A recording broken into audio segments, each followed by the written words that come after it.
in Greece off his forthcoming album, Voodoo. Please welcome DAngelo. What happens when a musical genius changes the sound of a generation and then disappears? This is not just the story of DAngelo. It's the story of a mystery. From a child prodigy in a Virginia church pew to 3 straight victories at Harlem's legendary Apollo Theater, from creating the blueprint of neo-soul with Brown Sugar to shaping an entire movement with Voodoo and the Soulquarians, DAngelo stood at the center of a cultural revolution. But fame didn't make him stronger, it nearly destroyed him. Addiction, pressure, silence. For almost 15 years, fans wondered if he'd ever return. Then, in 2014, out of the shadows came a voice of protest, prayer, and prophecy, Black Messiah. Today, DAngelo remains one of the most elusive artists in modern music. With only 3 albums across 3 decades, his mystery is as powerful as his music. So join us as we uncover the rise, the fall, the disappearances, and the legacy of an artist who proved that sometimes silence can be louder than sound. DAngelo was not born into fame. He was born into rhythm. In the small city of Richmond, Virginia, where church bells marked the hours and gospel poured out of brick sanctuaries, a boy named Michael Eugene Archer was finding his voice. But for him, music wasn't a hobby, and it wasn't a career dream. Not yet. It was simply the language of survival.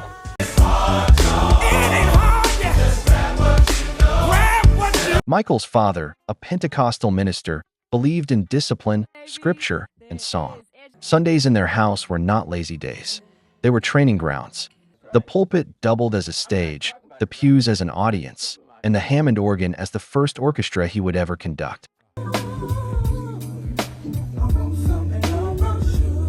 While children across America tuned into cartoons and sitcoms, Michael sat at the keys, his small hands climbing the scales, mimicking the voices of gospel choirs, inhaling harmony the way most kids inhaled Saturday morning cereal.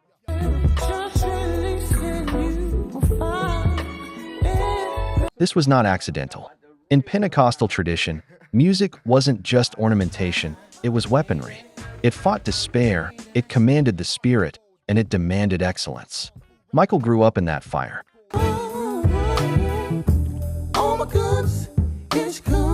He learned the piano not from sheet music, but by ear, training himself to pull entire melodies out of memory, sharpening a gift that would later make him one of the most enigmatic musicians of his generation.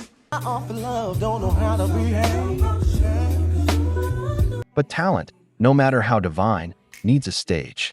And for a young Black teenager in the 1980s and early 90s, there was no proving ground more brutal or more sacred than the Apollo Theater in Harlem, New York. Amateur night at the Apollo was a blood sport wrapped in tradition. The audience was legendary for its impatience. They booed without hesitation, and even children were not spared. If you could last a minute without the Sandman dancing you off stage, you had a chance. If you could last 5 minutes, you were already special. Michael didn't just last. He conquered. Not once, not twice, but 3 times, he stood beneath the Apollo lights and silenced that roaring crowd. Each victory was not only proof of talent, but also prophecy. He wasn't just another voice from the choir. He was an artist who could bend pressure into performance. Behind the scenes, industry eyes were watching. Talent scouts, producers, and veteran musicians saw what the Apollo crowd already knew. This kid had something different. Not just range, not just tone, but a rawness that felt almost unfinished, like marble that hadn't been polished, but already looked like art. The victories at the Apollo were the first whispers of a career, but whispers soon became doors. By the early 90s, New York was alive with a renaissance in R&B and hip-hop. The city's studios were buzzing with young producers, rappers, and singers hungry to break new ground. Michael, now beginning to call himself DAngelo, slipped into that current. In 1994, he landed his first major credit, co-writing and co-producing You Will Know for Black Men United, a a supergroup of some of the most recognizable names in R&B at the time. Think of it. Boyz II Men, R. Kelly, Usher, Brian McKnight, all lending their voices to a single anthem. And in the middle of that galaxy of stars, tucked into the credits, was DAngelo. The song was written for the film Jason's Lyric, and it became a quiet cultural moment. On the surface, it was simply another soundtrack single, but for insiders, it was a signal. The industry had a new pen. The lyrics, written with a maturity far beyond his years, carried the fingerprints of a soul scholar. Signing with EMI soon after, DAngelo's path to a debut album was sealed. But it's worth pausing here, in these early years, to understand the foundation. This wasn't just the story of a boy raised in church. It was the story of a new generation of black artists who were children of gospel, but heirs to hip-hop. They didn't have to choose between the pulpit and the boombox. They carried both.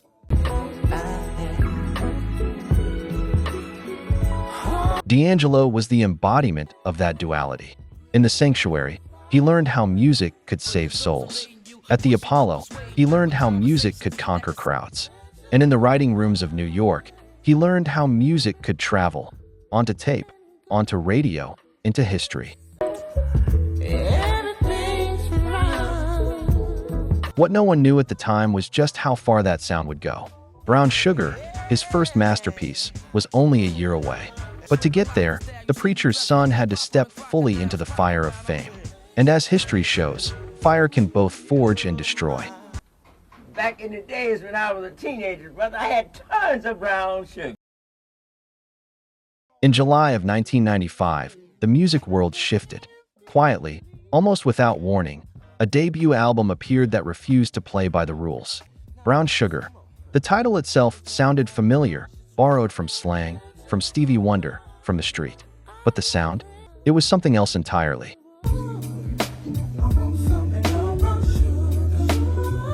This wasn't just an R&B record. It was a reordering of the genre. Smoky bass lines that felt like late-night confessionals. Keys that carried the weight of Sunday morning church. Beats with the bounce of hip-hop, yet soft enough to cradle soul melodies. The world hadn't heard this before. At least not like this. To understand the impact of Brown Sugar, you have to remember the climate of the mid-1990s. R&B was dominated by polished acts. Boyz II Men, Toni Braxton, babyface ballads, and New Jack Swing's Fading Glitter. The sound was lush, produced for radio, engineered for mass appeal. DAngelo arrived from another dimension. His voice was raw, not over-arranged. The album sounded live, like you could hear the dust on the tape, the breath before the note. He wasn't chasing the trends. He was pulling something old forward, dragging the grit of the 1970s into the gloss of the 1990s.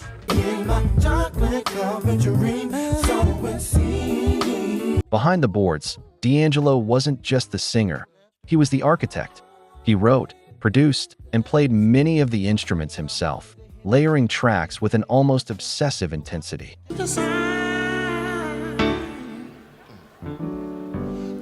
He wanted the music to feel human, to swing, to breathe, to have imperfections. Those imperfections made it perfect. And then there were the songs. The title track, Brown Sugar, wasn't only a love song. It was coded, playful, and dangerous, a metaphor wrapped in funk, blurring the lines between romance and indulgence. Lady, co-written with Raphael Saadiq, became one of the album's biggest hits, a declaration of desire that managed to feel both classic and modern. Its groove leaned into the tradition of Marvin Gaye, but the drum pattern carried the DNA of hip-hop. And then there was Cruisin', a cover of Smokey Robinson's 1979 classic. Instead of replicating the smooth original, DAngelo slowed it down, stretched it out, and made it an intimate conversation. Smokey's silk became DAngelo's smoke. It was a subtle act of defiance, proving he could honor the past while reshaping it entirely.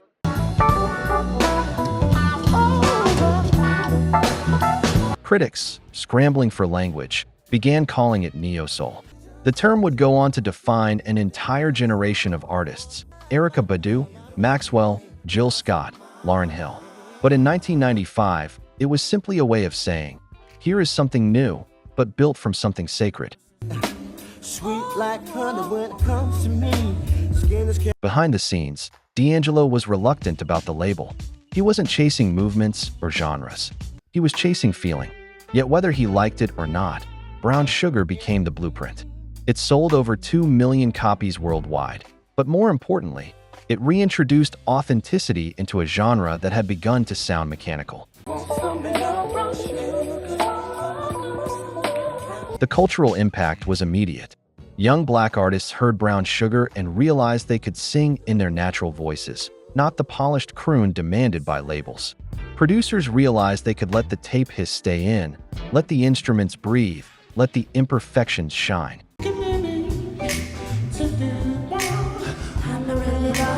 Questlove of the Roots would later say that hearing Brown Sugar was like seeing the path forward. It showed musicians that hip-hop and soul could not only coexist, but fuse into something entirely new.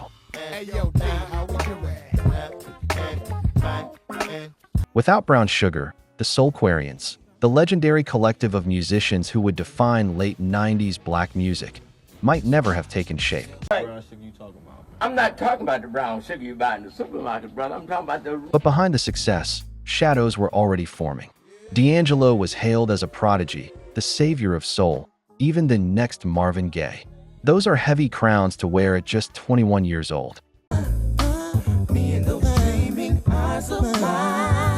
The album had built him up as a star, but stars don't burn forever. In the glow of Brown Sugar, you could already see the beginning of the fire that would one day threaten to consume him. Because success, as DAngelo would learn, has two sides, one that builds and one that burns. We'll wrap up with this. I mean, going forward, you're a musician who's steeped in all the traditions. By the late 1990s, DAngelo had already altered the R&B landscape with Brown Sugar. But what came next was not just another album. It was an experiment, a gathering of some of the most daring musicians of a generation, a movement. The setting was Electric Lady Studios in New York City, a space built by Jimi Hendrix in 1970, a temple where walls still hummed with psychedelic residue. Between 1996 and 2000, those rooms became the laboratory for a new revolution in black music. At the heart of this revolution was a loose but powerful collective, the Soulquarians. Questlove of the Roots on drums, J Dilla reshaping rhythm itself with his MPC sampler, Erykah Badu weaving poetry, Common writing verses like journal entries, James Poyser on keys, and Mos Def threading hip-hop into soul.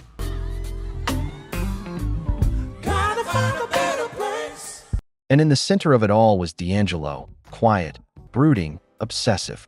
Sessions at Electric Lady weren't just recordings, they were marathons. Musicians described them as church revivals disguised as jam sessions. Hours bled into days, days into nights.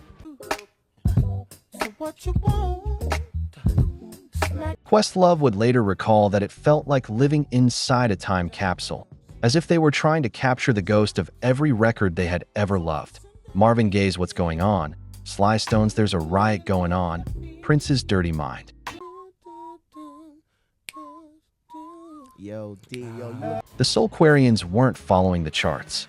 They were dismantling rhythm itself, shifting drum hits off the grid, layering live instruments over samples, rejecting digital polish in favor of analog sweat. It was messy, it was defiant, and it was genius.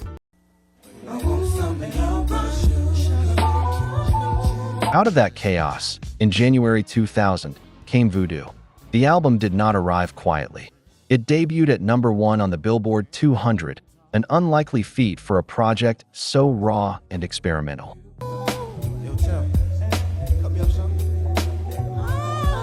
For listeners used to the radio polish of Destiny's Child or Usher, Voodoo was almost confrontational. Thick bass lines, loose drums, vocals that sometimes sounded whispered, sometimes screamed. But for those who understood, it was a revelation. The centerpiece was untitled, How Does It Feel? Inspired by Prince's intimate ballads, the song was stripped down to almost nothing. A guitar riff, a snare, DAngelo's voice carrying both vulnerability and seduction. It became one of the most iconic singles of the decade, winning him a Grammy for Best Male R&B Vocal Performance. But the song's cultural explosion wasn't just about sound. It was about sight. The music video, directed by Paul Hunter, featured DAngelo from the waist up, shirtless, in a single, unbroken shot. The camera panned his torso, his sweat, his gaze.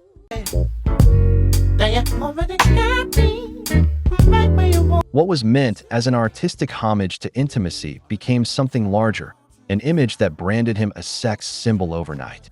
The industry celebrated it. Women swooned, but DAngelo himself began to resent it. Is more to get people to not. He later admitted that audiences at his concerts would scream at him to take off his clothes, not to sing. The body had overshadowed the art. What was intended as vulnerability became a cage.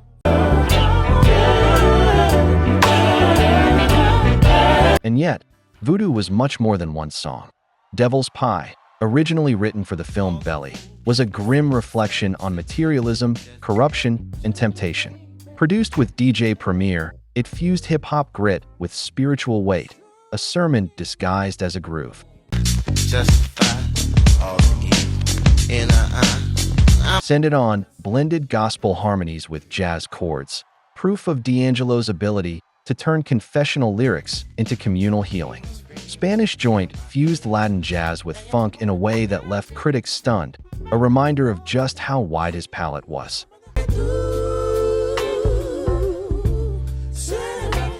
This was not an album chasing radio. It was an album dragging R&B into uncharted waters. Critics hailed Voodoo as a landmark. It won the Grammy for Best R&B Album, solidifying DAngelo as the crown prince of modern soul. But the deeper story was its influence. Voodoo wasn't just a record. It was the axis around which the neo-soul movement spun. Its fingerprints appeared everywhere in the years to come, from Alicia Keys' debut to John Legend's early work, from the experimental grooves of Frank Ocean to the laid-back minimalism of Anderson .Paak.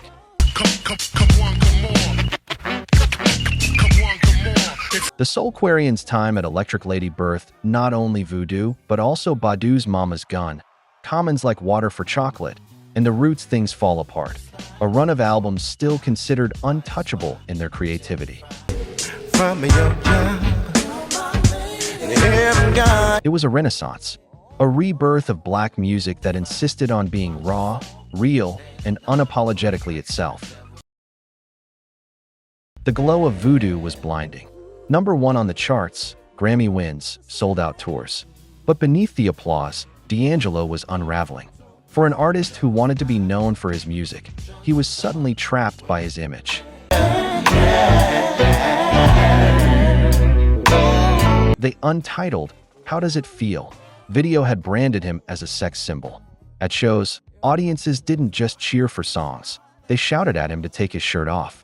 He later admitted that what was meant as a work of intimacy and vulnerability had turned into a cage. The art was lost in the spectacle of his body. That pressure, combined with the weight of fame and personal loss, began to eat at him. Friends passed away. Expectations grew unbearable. And slowly, DAngelo slipped into a cycle of isolation, alcohol, and drugs.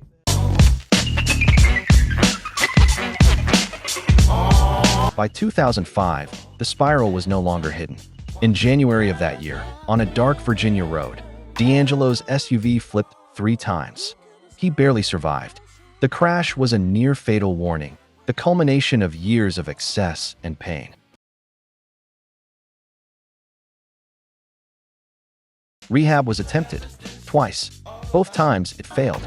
The same intensity that made him a perfectionist in the studio made him resistant to surrender in recovery. The man who had redefined soul music was now drifting, caught between addiction and silence.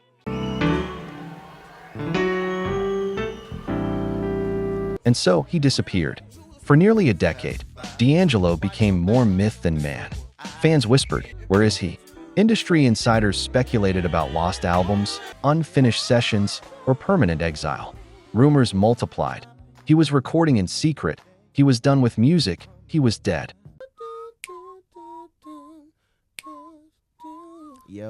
Every now and then, a sighting emerged. Grainy photos, half reports of studio sessions in Europe, a whisper of a tour that never materialized. But the truth was more complicated. Behind the silence, DAngelo was working, slowly, painfully, rebuilding himself, piece by piece, chord by chord. That's good. Soft sticks. So do we bring it down? In 2012, the silence cracked slightly. He re-emerged for a European tour, his voice raw, his body changed, but the genius intact. It wasn't the triumphant return fans expected. It was more of a rehearsal, a testing of waters. Still, it was proof that the fire hadn't gone out. And then, in 2014, history forced his hand.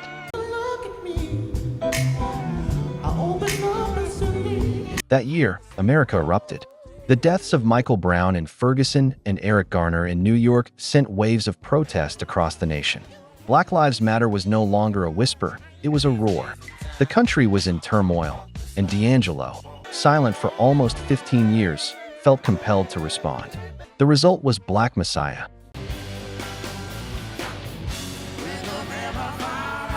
Released suddenly in December 2014, the album was both a shock and a revelation. Originally intended for a 2015 release, DAngelo pushed it forward in direct response to the protests. Black Messiah was not just music, it was protest, prayer, and prophecy woven together.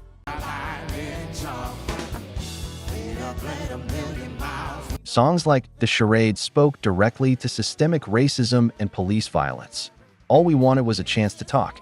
Instead, we only got outlined in chalk. The track was a lament and a battle cry, a rare moment where DAngelo spoke the pain of a generation.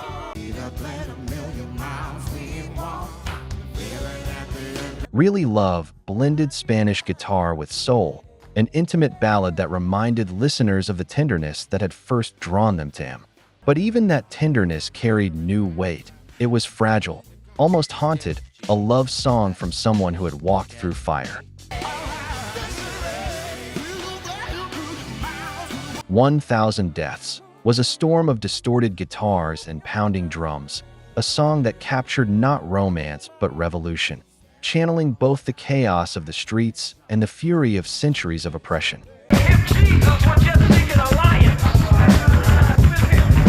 Critics hailed Black Messiah as one of the greatest comeback albums in music history. It was not just the return of DAngelo, it was a redefinition of his purpose.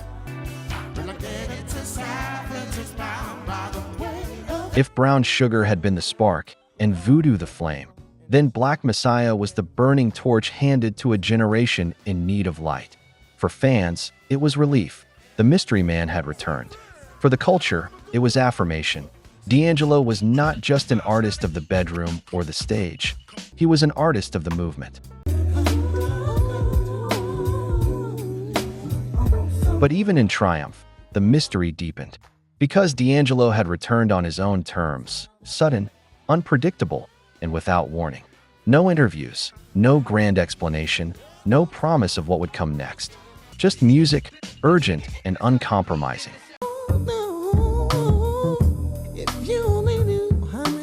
And then, as quickly as he had reappeared, he began to slip back into the shadows once more. Here's the truth. DAngelo did not die. The rumors, the whispers, the fake obituaries that swirled online, all false. If I said, if you landed from another planet. What happened instead was far rarer. DAngelo became something almost extinct in the modern world, a living mystery. An artist who disappears not because he has nothing left to say, but because he refuses to say it on anyone else's terms.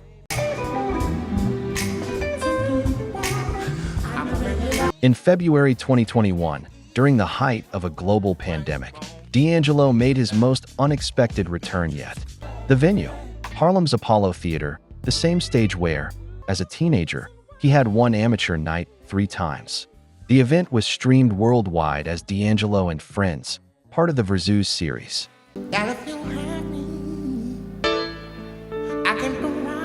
There was no grand rollout, no promotional machine, just DAngelo, a microphone, and a rotating cast of collaborators. The performance felt both intimate and monumental, a reminder that the Apollo was not just a stage for him. It was a mirror. Decades earlier, it had shown him what was possible. Now, it reflected back what he had become, a legend who could vanish for years and still command reverence the moment he appeared.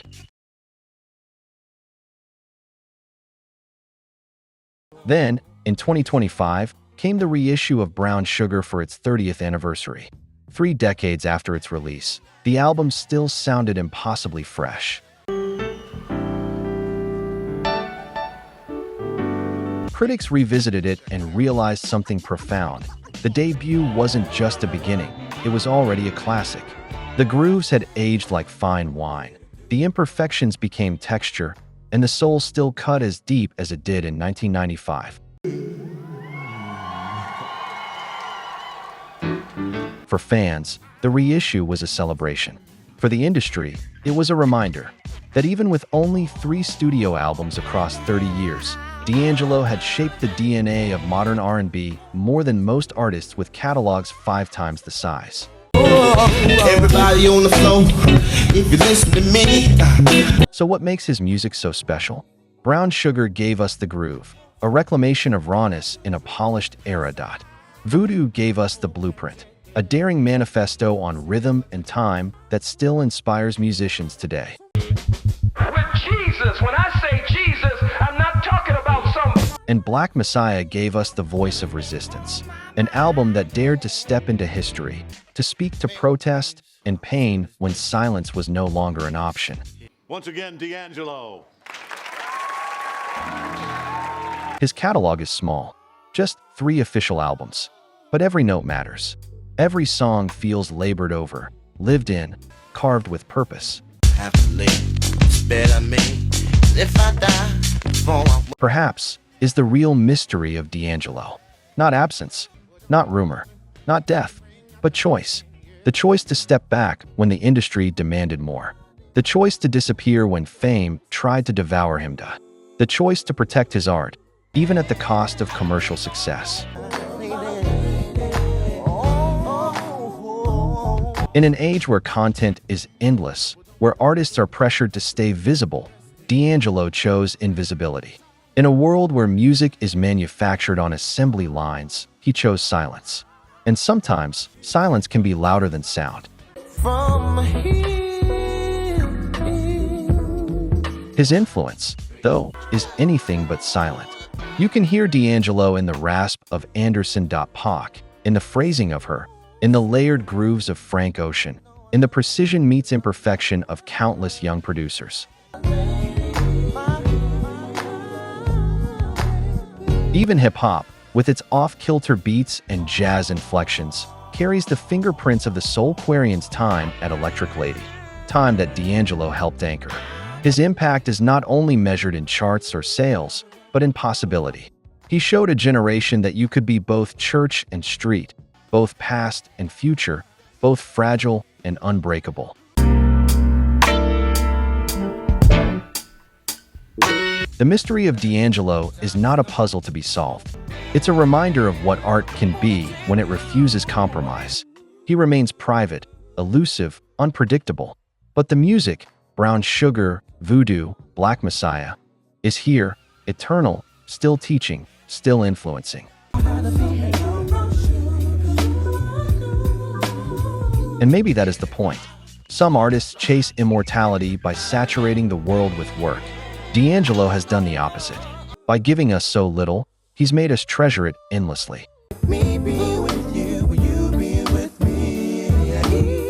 In the end, his silence is not absence. It is presence in its purest form. A reminder that legends don't always fade.